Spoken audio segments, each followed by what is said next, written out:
All right. Today we're going to talk about new user workflows, and I have a few new users here for the Chiha Computing resource with me. Can you guys just give a quick introduction of who you are, just so that people know who they're listening to? Hi, I'm Vinod. I'm a data scientist and I work for Dr. Mehta as a statistical consultant here for a clinical research projects. So currently we are trying to build some predictive models and predictive models for our clinical data to predict the multiple sclerosis participant, how far they are like bettering their health and stuff like that. And for that we are trying to learn more how to compute how to build the predictive models in a chia cluster, so that it will be useful for us to do our work. Yeah, that's great. Yeah. That's great. Hello everyone, I am Vasil Bachishvili. I'm data analyst consultant and never used the Chia cluster before and very interested in it. Well, that's great. Yeah. Well, thank you guys so much. And then I'm William, and then we also have Krish here to help us with any other questions that we might run into. So what we're going to do is we're going to run through, that's my calendar, you don't need to see that. We're going to open up Google Chrome, and we're going to talk about using the Chiha cluster through the OnDemand interface, which is probably the shallowest end of the pool, easiest way to get started. So what you'll do is you'll go to rc.uab, let me get in there, rc.uab.edu, and I'm already logged in. If you're not logged in, it'll ask you to sign in. If you have a Chiha account, then it should open up, once you've logged in, it should open up this interface. If you don't have a Chiha account, it will prompt you to send us an email. Hopefully coming soon, within the next 6 months or so, we'll have self-registration. So if you're new, you should be able to actually create your own account. But at this time, the time that we're recording this, it's more you have to email us and we'll create your account for you. So traditional supercomputing workflows, you would have to log into a terminal and then SSH into the cluster and submit jobs that way. This past year we have this OnDemand interface, and it's really nice because you do get access to the full power of Chiha, but just from Google Chrome. So I have a Mac, you have Windows, and you also have Windows. We have other users that have Linux. As long as you've got an internet browser, you get the same experience with the cluster that I do, which so is it really is helpful. developed by UAB, the user interface, or like? So the user interface, this OnDemand, powered by Open OnDemand down here that you see, if you click on that link, it'll actually take you to the Open OnDemand webpage, and it's actually an NSF funded project for the Ohio Supercomputing Group, with the whole goal of it being to make high performance computing more accessible. And so we've been having some really nice luck with it so far, and so feel free to jump in with any questions that you might have, or anybody in YouTube, ask a question in the comments or what have you, or send us an email to support. And that's right there as well. Support at listserv.uab.edu. Yep. All right. So what's going to happen here is, so this is just the home button. If you click that, it'll bring you back here to where the message of the day. This available Slurm partitions might be a little confusing to see at first, but this is a really helpful reference to have.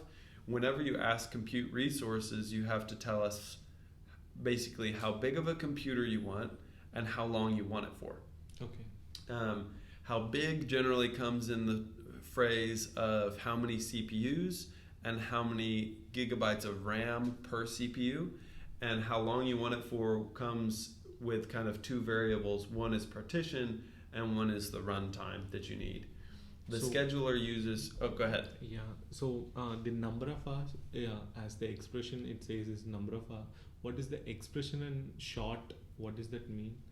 The partition. Yeah, so the partition is actually how the scheduler sees your job first. Okay. So it knows that express jobs Job. have should be run through the cluster first Okay. before short jobs. Okay. So if you have, because a short job is going to generally take longer amount of time, Okay. and so the partition says to the cluster what the maximum possible time that job could have, and then the max runtime is within that which you specify. So you could ask for a long job that only takes 2 hours, but if the scheduler sees that you're asking for a long job, it's going to assume that could take up to 6 days and 6 hours. And so if a long job that's scheduled for 2 hours comes in at the same time as an express job for 2 hours, it's going to let the express job go first. Okay. So So it's better to use the express job instead of long job. yeah, so it's always best to use whatever is closest to what you actually need. Okay. Because certainly if you need to use a resource for 150 hours, you should use a long job. But if you can break your job into 150 1-hour jobs, then you should use express jobs, and you'll actually get through everything through faster if you use 150 1-hour jobs rather than one 150-hour job. Okay. It's Partially because you should be able to build some parallelism with those jobs, but then also you should be able to get scheduled faster with those smaller jobs. And then Pascal nodes is a different type of job, which includes the ability to access GPUs. Okay. So when you're doing machine learning, data science workflows, where a lot of those algorithms have been optimized for GPUs, then that's the partition that you're going to want to use if you're needing to load CUDA and load GPUs. All right, so the first thing up here that you'll see is files, and you should see home directory, data scratch, data user. Those are the 3 primary data spaces that everybody has access to. And so it is stored internally in a box, or it is stored where it is? so It this is in the- this data is stored co-located with the cluster. Okay. So this is actually cluster mounted storage. So you can actually compute from any one of these storage locations. Okay. But I would recommend not computing from home because you only are allotted about 20 gigabytes worth of space there. So you might keep some light scripts there, but that's primarily for configuration files for your account. Data scratch is a 500 terabyte space that is shared amongst all users. So you can put your stuff there, but it's kind of like leaving your backpack in the locker room at the rec center. Somebody might come and grab it. Not that somebody else could come and take your data. They can't see your data. It's secure in that respect. But it's it's actually probably more like the janitor might come and clean your backpack out of the locker room. So right? it's like, so if we keep the data for a particular amount of period, it might get cleaned up. Yes. For Yeah. Actually, like, do you have any predefined hours or period, like days? We don't have a policy in place for that yet, but that should be coming this year. And so that's something to just bear in mind as you're looking at this and you're thinking about using this. Certainly you can put things there, but for instance, anytime we do an upgrade to the cluster storage and we have to move data from one storage place to another, we're not going to move over the scratch data. Okay. So one thing that happened like this past year, we upgraded the storage and we did not move the scratch data to the new storage because it's scratch data. We've been telling everybody since the beginning of the cluster, this is scratch data. You shouldn't be storing long-term data sets there. And then folks afterwards came and said, well, where's my data from scratch? And we try to be very helpful, so we had some of it in backup, so we were able to help people recover their data. but that would be an instance in which in the past few months that's happened, where we've moved to a new data storage platform, and that data has gone away.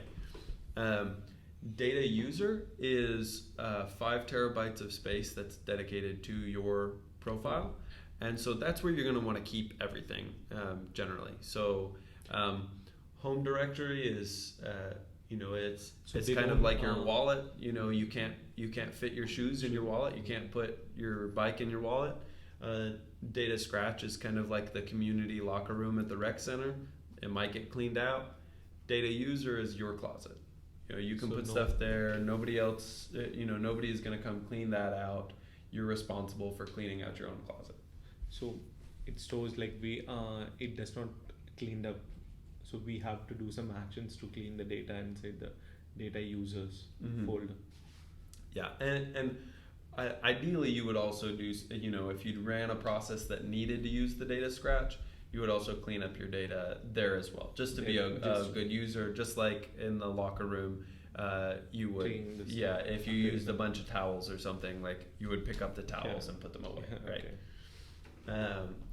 So if you click on one of these, like I'm going to click on data user, you can see it actually brings up a nice file browser, and from here you can upload, download simply by dragging and dropping, if you would like to. From desktop, I can just drag and drop files on the browser.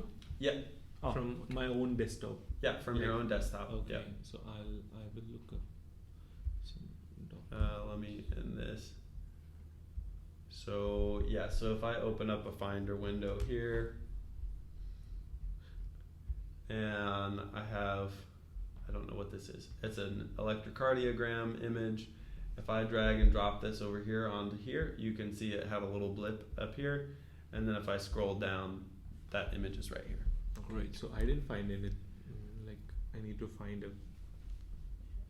Limitation is a 10 gig max file size on that. So anything above that won't go. Oh, okay. So you have to use a tool for that. Oh, okay. Yep. And so that's an easy way to upload and download data from the cluster. So it's this is a way to upload the data from our local desktop to the cluster. Yep. So like for example, I go for the desktop, and then I didn't. Yeah. So this is your cluster desktop. You're in your home directory on the cluster. Okay. And so but I don't have any files right now. Yeah, you don't have any files there. You would have to, if you want to upload from your local machine, either you can open up an Explorer window on your local machine, or you can click this upload button and then choose files, and then there you should see your local machine. Yeah. And you should be able to click on there and upload a file from there. I'm just uploading some descriptors. Yeah. Yeah. And then similarly, you can download in a similar way. So if we wanted to delete this file, we just need to click and we need to delete the button. Mm-hmm. Yeah. So I can click delete on this file that I just uploaded. Okay. And it'll delete. Okay. Yep. So the other thing that's really nice about this interface is if you have scripts and you want to so you can actually view files from here. So like I could view this PDF. Okay, so that will let me actually look at my files on the cluster. Okay. Which is really nice. I can look at a text file. I can view it if I just want to see what's in there. But then also, let's see, I have edit ability. So there's this editor, and so I can click edit, and it will actually bring it up with code highlighting. Okay, so I have an IPython file right now. So because that's a Jupyter notebook, it's not going to load it in this editor to look like a Jupyter notebook. It'll load it with all the metadata, like as a text file. Text file, yeah. Just like a Python IDE, or like just a text editor that has Python highlighting. And so that's what's going to happen is if you load a Jupyter notebook in here, it's just going to look. Okay, it looks like. It's going to look like a text file that has some Python code in it. So that's a really nice feature to have in here. And that's basically it. The other nice thing is once you've navigated to an area, if you needed to load something up in a terminal to look at it, you can use this open in terminal, and it'll actually open you up a terminal inside of the cluster for you to look at, and you'll be in that same folder that you were just looking at in the file browser. Okay. All right. So with that, that's pretty much it. There's a few different things you can do with the File Explorer, but I'll kind of leave it to you to explore that a little bit more. I'm going to skip over jobs for a minute. I'm going to go to clusters because we just looked at that. So under clusters, you'll see Chiha shell access. And this is just a terminal. So just like if you were to SSH into the cluster, so if I open up a terminal window on my local machine, no, that's wrong. So then I have an alias. So yeah, so here I've SSH'd into Chiha. You can see it looks exactly the same. But this one's nice because this is on, in my Google Chrome. If you're at your grandma's house for holiday, then you forgot your charger at the office, and so you don't have your access to your computer for a few weeks, you still have access to the cluster. You can still use terminal even though it's not set up on your grandma's machine. You can go in, and as long as she's got an internet browser, you can still access the cluster and do work. Great. Yeah, it's a great feature. So that's really nice. And then under interactive apps, this is the other thing that's really handy. So you can come under this interactive apps menu, and you can click HPC Desktop. And then this is where I was talking about. You just have to specify how long you want it and how big of a machine you want. So here we have the options for partition like express, short, medium, long. Yeah, and so express is just kind of like what's the upper bound of time that you might request for. And so in this case, we're not going to be looking at this for longer than 2 hours. So we could say 2 hours for express, or we could even just say that we only want this for, I guess this is number of hours. So we could do 0.5, but we'll just say 1. And then my laptop is 4 CPUs and 16 gigabytes of RAM. So that's generally my default ask. But again, the more specific your job gets, the better it is to narrow that down. If your job really only needs 1 CPU and 1 gigabyte of RAM, just ask for 1 CPU and 1 gigabyte of RAM. Okay. CPU here means the actual CPU or number of cores? Because one CPU can have several cores, right? Yes. That's a good question. I'm not sure that we actually separate out that vocabulary with the cluster. So each compute node has 24 CPU cores, and so for one node you could ask for up to 24 of these. Okay. And so the way that I generally think about it is, for a lot of laptops these days, you have a quad core machine. I generally treat each one of these CPUs as a core. As a core, okay. Yeah, so each one of these CPUs is not another quad core CPU. Yeah. It's generally a single core, I believe. I don't know, Chris, do you have any knowledge on that? All right. I would go with what you're saying. Yeah. So generally, if you're running a parallel application that's going to have multiple threads, you're going to specify 1 CPU per parallel thread, and that'll should give you the best performance. So that's generally my go-to. Since here we're just doing a demo, we don't need a lot of computational power. I can do 1 CPU and 1 gigabyte of RAM. You notice this says memory per CPU. So if I specify 1 CPU and 1 gigabyte of RAM, I'm only getting 1 CPU and 1 gigabyte of RAM. Yeah, Chris. I have something to add. If you hit launch, you can actually see it shows up after you hit launch. It shows up how much? Yeah, 1 node and 4 1 cores. node, 4 cores. Oh yeah, so this was another job that I had. Yeah. So this is the one one node, 4 cores. This was a Jupyter notebook that I opened up earlier for something else. This is the one you're currently opening. It has Yeah. one node and one core. It's like Yeah. 1 gigabyte and one CPU is being Yeah. used. Over And here. if I asked for 4 CPUs, this would say 4 cores.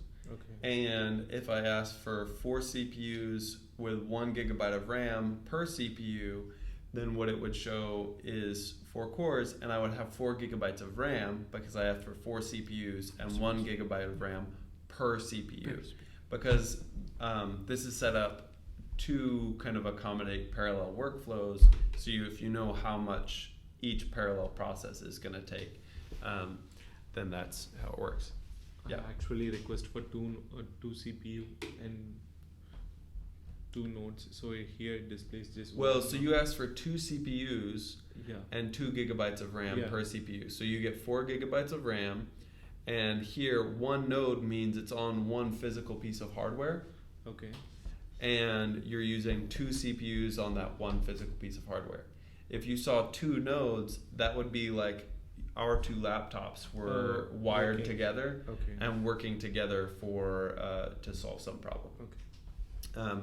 So on the cluster, we have the node concept, and then the CPU, which we kind of interchangeably say CPU or core. Core. But the node is like 1 computer, and the CPU would be the number of processors inside that computer. So if you see that you have 2 nodes, then your code better have something inside of it that can talk across the network. Because if you don't have something called MPI or other functionality like that that can pass messages between computers over a network, then you've asked for a lot of computational power, but you're not using it. And so yeah, so once that's launched, I can say launch desktop in a new tab, and you can see I have a desktop. And so this is very much like just running another computer, but now my computer is on the supercomputer. But it looks like an Ubuntu OS. Yeah, it's Does a it has, it's like, a Linux. Desktop environment, because that's what we're running on the cluster is Linux. So the interface will not change. It will be always Linux, or it can be a window. Or it's always going to be Linux Okay. at this time. There may be a time in the future where that changes, but at this time, it's always going to be Linux when you fire it up.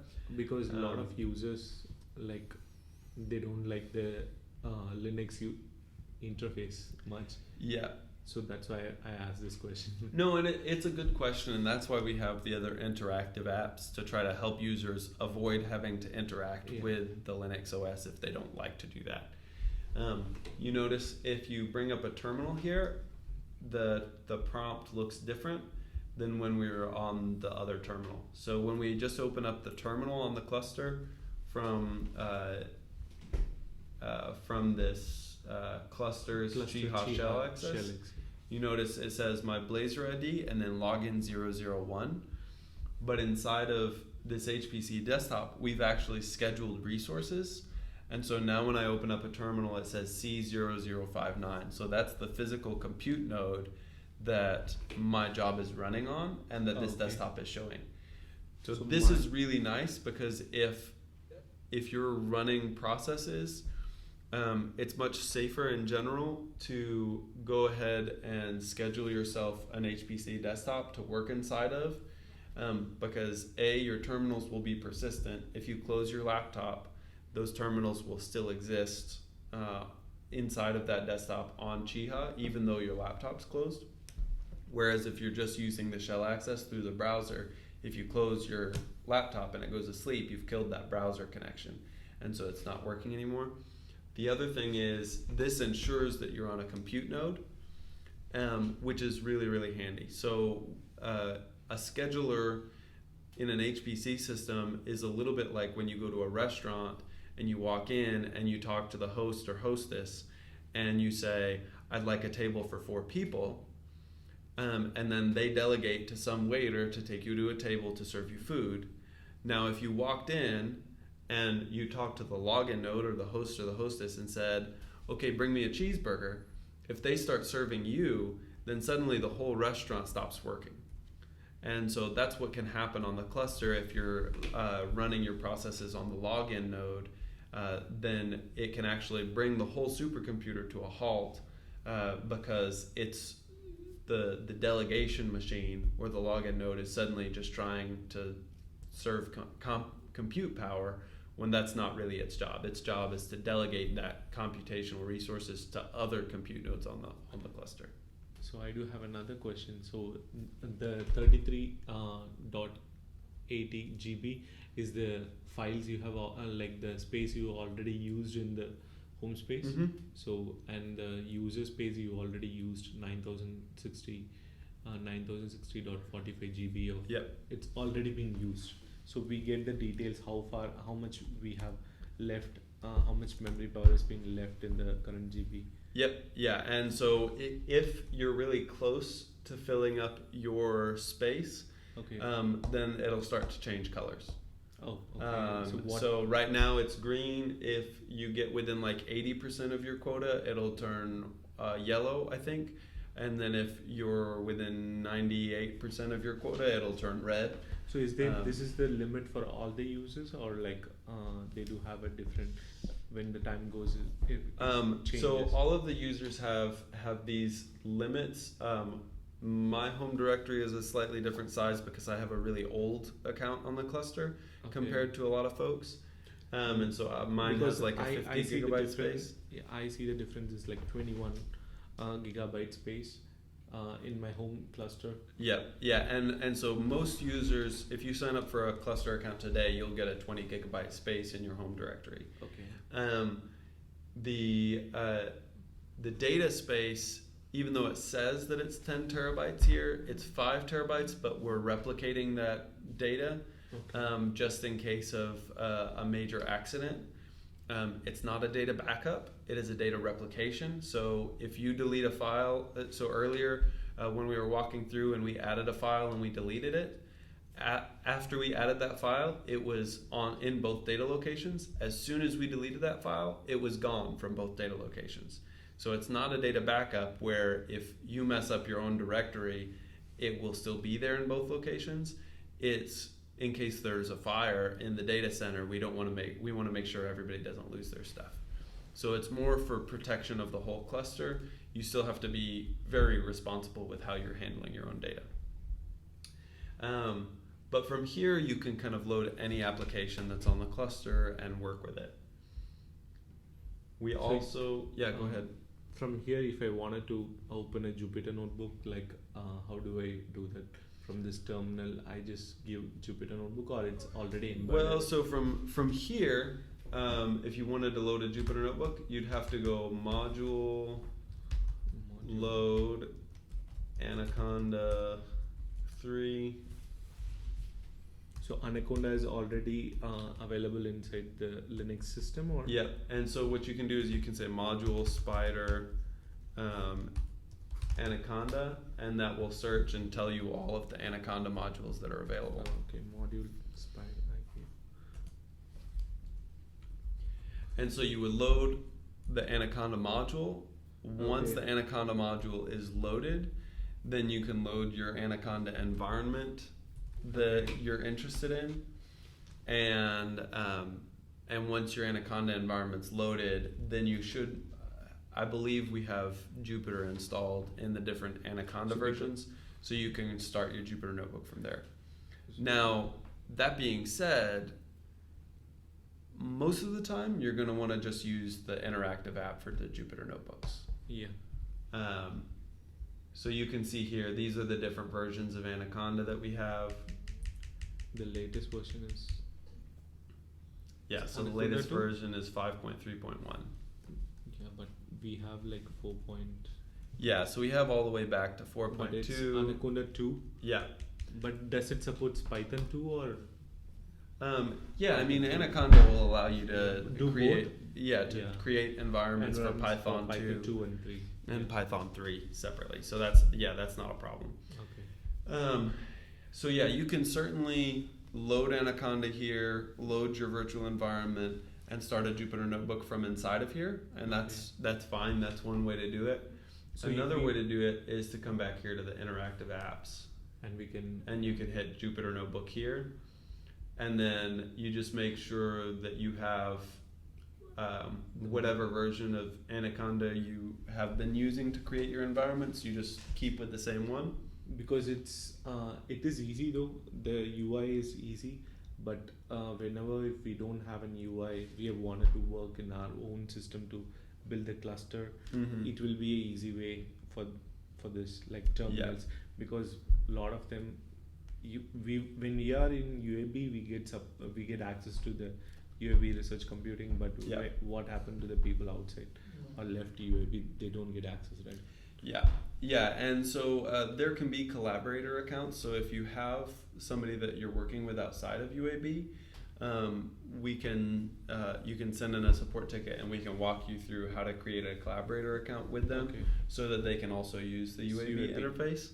But you're absolutely right. If you decide, if you go off to another institution, they may not have OnDemand working at their institution. It's becoming more and more popular, so it may be accessible, but a lot of institutions don't have this. So like I said, it is a shallow end of the pool, but yeah, if you would prefer to set up Anaconda and Jupyter through the command line inside of the desktop, we can help support that as well. It's just so easy to do it this way that even though I'm a power user of the cluster, if I need a Jupyter notebook, I just start it up like this. Okay, so it supports only Anaconda, or like the what about the other softwares? Like for example, I wanted to develop some website or something like that. Can I put that software inside the cluster, or? So you can install software within your user account. Okay. You don't have sudo privileges, so you have to make sure you manage all the paths and everything appropriately. We have to. If you're gonna install software within your account like that, and Linux allows you that freedom to be able to do that. But there's only one person on campus that has administrator privileges to the cluster, because it is a secure environment, and we want to make sure that data is not being stolen from your account, or that if you have protected data in your account, coming soon we'll be having like HIPAA compliance on the cluster. If you have patient data in your account, once it's HIPAA compliant, then we want to make sure that nobody else has access to that. And so that's why we're very strict on the administrator access, but we will try to help support if there's some software that you want to install or create. It was just a question. Also, if there's a software that would be helpful, you can also send in a support ticket and we can install it as well. But Anaconda does give you a lot of freedom to install almost anything you would want to. So here, just make sure if you want to use the GPUs, that you load the CUDA module. And then Anaconda or Jupyter, if you don't change this notebook directory, what happens is it will just load up in your home directory and you can't see the data directories. And so just make sure that you change this to match where you would like to load the Jupyter notebook. I can see, because when I open a new IPython file, it opens in my home directory, not in and so this is just what you have to specify. This notebook-dir equals and then data user, and then your Blazor ID, and then this rc-dsc is the folder that we use for the Data Science Club videos. And then because I want to use the GPUs, I have the CUDA module loaded, module load CUDA 10.0/toolkit, and then I'm using the Pascal nodes partition. And then if I click launch there, it'll launch. It's queued. I'm gonna go here and just load up this one that I had previously. And so you can see this is the environment that I was in. If I go inside of like this feature extraction was where I was working. And so then I have a Jupyter Notebook on the cluster, but it's inside of my Chrome. So this is the other reason why you want to probably use this over using the HPC Desktop, because here I can actually just copy and paste,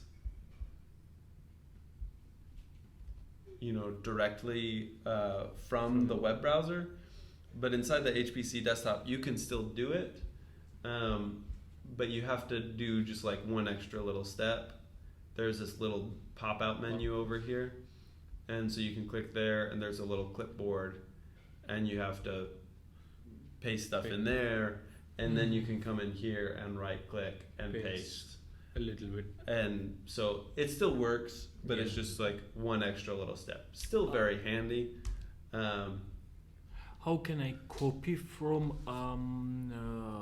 this virtual environment on my clipboard actually? Yeah. So you do that same workflow, but just in reverse. So you just highlight it and then copy. And then now if I look at that clipboard, what I copied is here. Oh, okay. It's like exchange books. Yeah. So this is a place of mutual exchange. So if I put something in here, then it will be on my clipboard in the HPC Desktop. If I copy something on the HPC Desktop, it will pop up in here. Oh, okay. So it's very handy. Yeah. Because a lot of VNC tools don't allow you to have any kind of copy paste back and forth, which is frustrating. But after being able to just copy and paste it directly inside of here. So this is a Jupyter Notebook. This is what we were working on earlier in the Data Science Club to do some principal component analysis, things like that. All right, so in addition to that, we have MATLAB SAS. and SAS, and we have RStudio. And MATLAB and SAS both are applications inside of the HPC Desktop, so they don't work quite as, they're not web server applications, so they don't show up like this where it's right here. It's more like it's a window inside of the HPC Desktop. So you would still have to like use this thing to copy and paste. But it's nice because it's a dedicated window just for MATLAB or just for SAS. And so it'll load up and let you use MATLAB and SAS without having to do a lot of other work to get that going. And then we also have RStudio Server, and that's why these two are grouped together. RStudio Server shows up, and you're interacting directly with the RStudio interface the same way that you do with the Jupyter Notebook. So if I do have a question, like I wanted to import a package in library, so do I need to go inside Anaconda server and then I need to give pip install, for example, and so for Jupyter Notebook does not has an option to install inside the. Yes, no, and that's absolutely right. So you would have to either go inside of you have to go inside of a terminal somehow, load the CUDA module, and then update your Anaconda, or load the Anaconda module, and then load your Anaconda environment, and update your Anaconda environment in there. Okay. Or the other thing that you could do if you're already starting up the Jupyter Notebook is that you could come inside of here and say new terminal. It automatically opens. Yeah, and so if I do a module list here, I have Anaconda already loaded, so then I just have to load the Anaconda. The Anaconda environment that I'm interested in.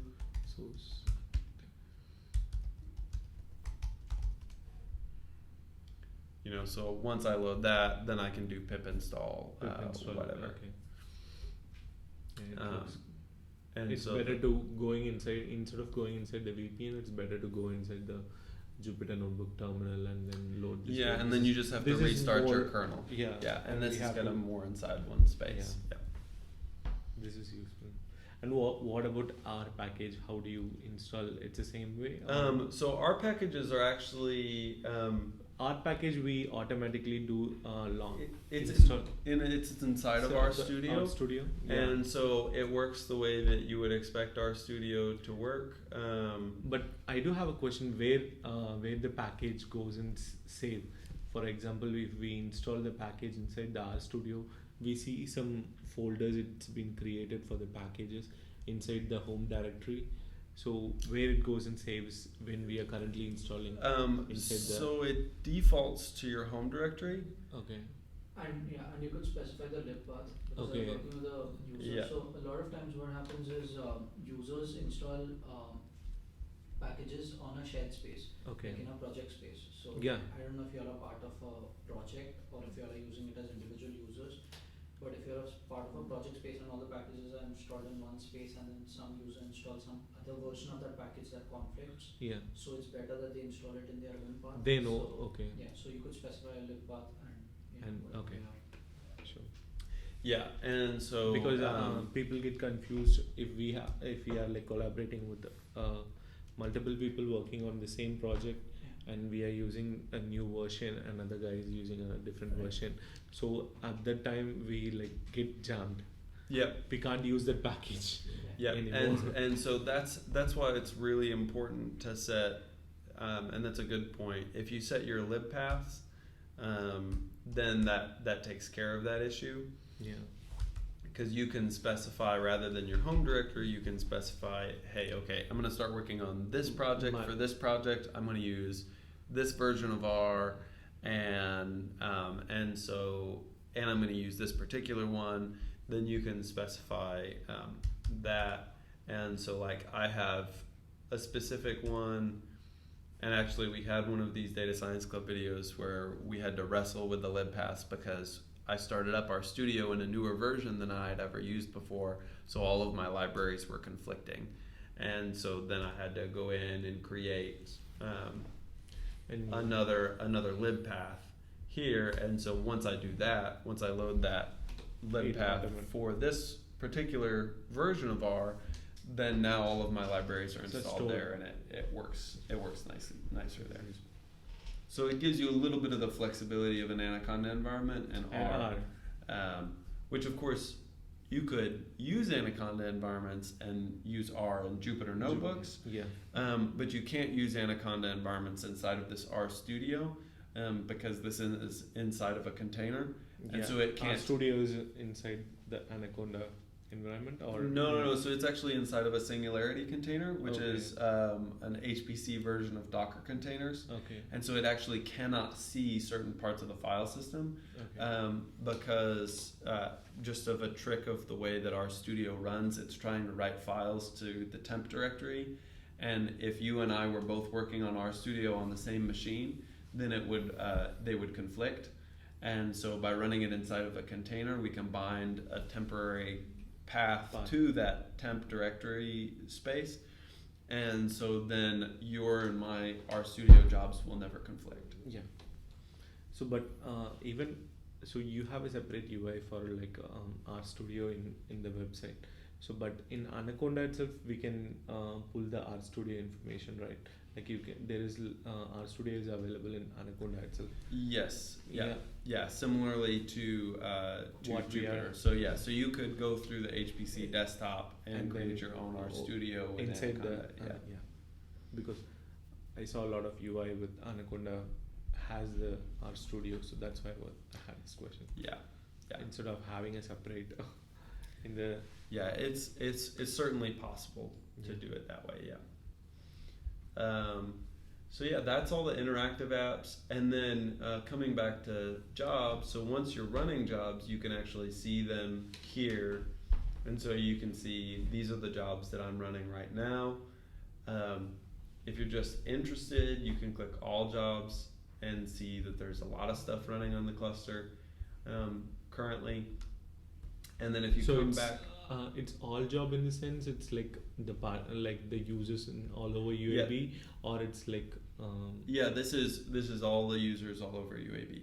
Oh, okay. There are certain commands that you can put on the command line Okay. that will show you your past jobs. Okay. And so in the future, and actually this past user session that you guys attended, we talked about some of those methods of profiling your jobs after they've run. Okay. And so that would be a reason to do that. So is there a command line here, or we need to go to a You would just need to go either to this cluster Cluster Jihad shell or access, or inside of that VPN? HPC, the HPC VPN. that's- Yep. Okay.